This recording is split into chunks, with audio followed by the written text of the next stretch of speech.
आप सोचिए 13,000 रुपये मैंने इनको दिया है।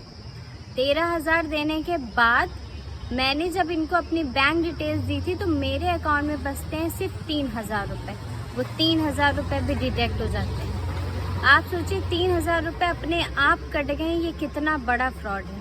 वो तो अच्छा हुआ मेरे अकाउंट में सिर्फ 3,000 रुपये थे। अगर इससे ज़्यादा होते 50,000 या 1 लाख तो क्या पता वो भी कट जाते मेरे अकाउंट से।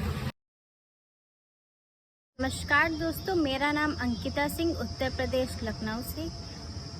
मेरे साथ कुछ दिनों पहले एक बहुत ही बड़ा फ्रॉड हुआ जो कि था 16,000 रुपये का। ये कोई छोटी मोटी चीज़ नहीं है कि ये बहुत बड़ा फ्रॉड है। 16,000 रुपये किसी की ज़िंदगी बना सकते हैं और किसी की बिगाड़ भी सकते हैं। कुछ दिन पहले मैं YouTube देख रही थी, उस पर एक नोटिफिकेशन आता है रुपए बेचने, पुराने सिक्के बेचने और ख़रीदने के लिए, जिसमें से मैंने उन्हें वो वीडियो देखी। उसमें उनका नंबर दिया हुआ था, उनके अच्छे खासे सब्सक्राइबर थे, कमेंट्स भी अच्छे खासे आ रहे थे। मुझे पहले ये फ्रॉड लगा, पर फिर मुझे लगा कि शायद ये रियल है और ये जेन्युइन है। मैंने उनके सब्सक्राइबर देखे, बहुत सही थे और कमेंट भी अच्छे अच्छे आ रहे थे। फिर वहाँ पे डिस्क्रिप्शन में उनका नंबर दिया हुआ था, मैंने उस पर कॉल किया। वहाँ पे कॉल करने के बाद मुझे पता चलता है कि वो लोग ऑनलाइन ही सिक्के खरीदते हैं और बेचते हैं।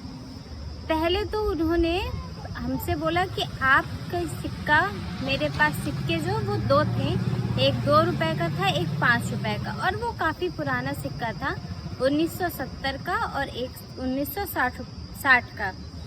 ऐसे कुछ तरह के सिक्के थे, जिसमें से उन्होंने बोला ठीक है आपके 2 सिक्के बिक जाएंगे, लेकिन आपको ये किसी को बताना नहीं है कि आपके पास ये सिक्के हैं, क्योंकि इनकी कीमत बहुत ज़्यादा है।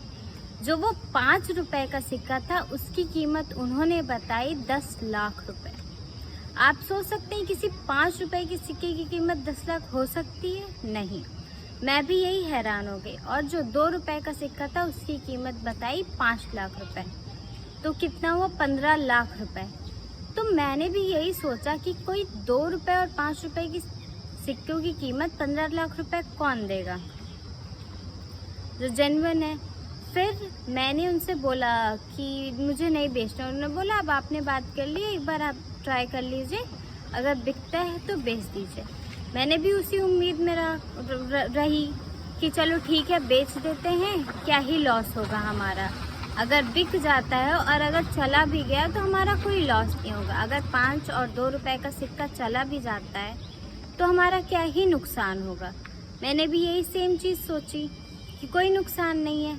गेम वहाँ से शुरू हुआ जब उन्होंने मुझसे बोला ठीक है आपके पैसे हम बिक जाएंगे हमारे साथ, हमारी कंपनी के साथ, और हम ऑनलाइन ही खरीदते बेचते हैं सिक्के। उन्होंने बोला जब आप ये सिक्के बेचेंगे, आपका प्रोसेस होगा, आपको आधा पैसा एडवांस मिल जाएगा। आप सोच सकते हैं एडवांस मिलने के बाद कौन ही सोच सकता है कि ये फ्रॉड हो सकता है। और मैं एक पढ़ी लिखी नागरिक हूँ, तो मुझे भी लगा कि ये फ्रॉड तो नहीं होगा। उसके बाद फिर वहाँ पे हुआ खेल शुरू इनका। इन्होंने मुझसे प्रोसेस में कराया, मेरा Aadhaar card, PAN card, bank details इन्होंने ली। इन्होंने बोला आपका रजिस्ट्रेशन कर रहे हैं। मैंने कहा ठीक है भैया आप करिए रजिस्ट्रेशन। जितनी डिटेल्स इन्होंने मांगी मैंने दे दिया। फिर उन्होंने कहा, इनका खेल यहाँ से शुरू हुआ। इन्होंने मुझसे कहा आप हमें 10,000 रुपये भेज दीजिए। मैंने पूछा क्यों? तो इन्होंने बोला रजिस्ट्रेशन फ़ीस लगेगी, जैसे ही आप रजिस्ट्रेशन कराती हैं आपका तुरंत पैसा 10,000 रुपये, और जो आधा एडवांस पैसा हम दे रहे थे आपको 50%, वो आपका तुरंत वापस हो जाएगा जैसे ही रजिस्ट्रेशन होगा। मैंने सोचा ठीक है 10,000 रुपये ही देने हैं, चलो दे देते हैं, अब ये वापस कर देंगे हमें। एक ट्रस्ट बिल्ड हो गया, चलो ठीक है। फिर इन्होंने मुझसे मांगा GST का पैसा। रजिस्ट्रेशन हो गया, मेरे पास मैसेज आया कि आपने यहाँ पे रजिस्टर कर लिया है, ये वो। उसके बाद इन्होंने मुझसे बोला कि आपको 3,000 रुपये और देने पड़ेंगे GST का। मैंने कहा GST किस लिए? पहले तो मैंने रजिस्ट्रेशन का पूछा, तो इन्होंने बोला हमें सरकार को दिखाना पड़ता है कि हम कितने लोगों से सिक्का ले रहे हैं, कितने लोगों को बेच रहे हैं। चलो ठीक है। फिर GST का मांगा, मैंने वो भी पैसा दे दिया। पहले तो मुझे लगा ये फ्रॉड है, लेकिन बोलते हैं ना जब होना होता है तो हम क्या ही कर सकते हैं। मेरी भी मती मारी गई थी, तो मैंने इनको 3,000 रुपये और दे दिए। जैसे ही मैंने इनको 3,000 रुपये दिए, इनका कॉल कट हो जाता है। इनको मैं कॉल पे कॉल मिला रही हूँ, कोई रिस्पांस नहीं आता है। आप सोचिए 13,000 रुपये मैंने इनको दिया है। 13,000 देने के बाद मैंने जब इनको अपनी बैंक डिटेल्स दी थी तो मेरे अकाउंट में बचते हैं सिर्फ 3,000 रुपये।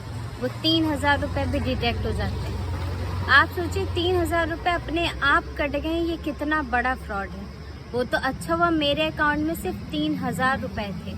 अगर इससे ज़्यादा होते 50,000 या 1 लाख तो क्या पता वो भी कट जाते मेरे अकाउंट से। ये इतना बड़ा फ्रॉड ये लोग कर रहे हैं आजकल, ओल्ड कॉइन बेचने के चक्कर में खरीदने वाले, और जो गरीब लोग हैं वो बहुत ज़्यादा फंस रहे हैं, जिसमें से मैं भी फंसी हूँ।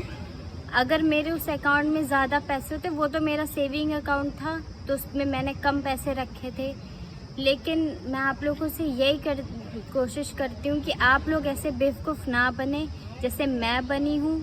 और अब किसी भी ऐसे वैसे में मत जाइए कि पैसा जल्दी कमा लेंगे और थोड़े पैसे बेच के, ये सब फ्रॉड होता है। मेरे साथ जो हुआ मैं आपको नहीं बता सकती हूँ कि मेरे साथ कितना बड़ा फ्रॉड हुआ। मेरे लिए वो 16,000 रुपये बहुत मायने रखते थे। और आप प्लीज़ इन सब के चक्करों में ना पड़ें, पैसे बेचने और ख़रीदने के चक्कर में, और आसानी अपनी मेहनत करें और मेहनत का कमाएं। जो भी आप कर सकते हैं वो करें। इन लोगों के चक्कर में बिल्कुल ना पड़े। धन्यवाद।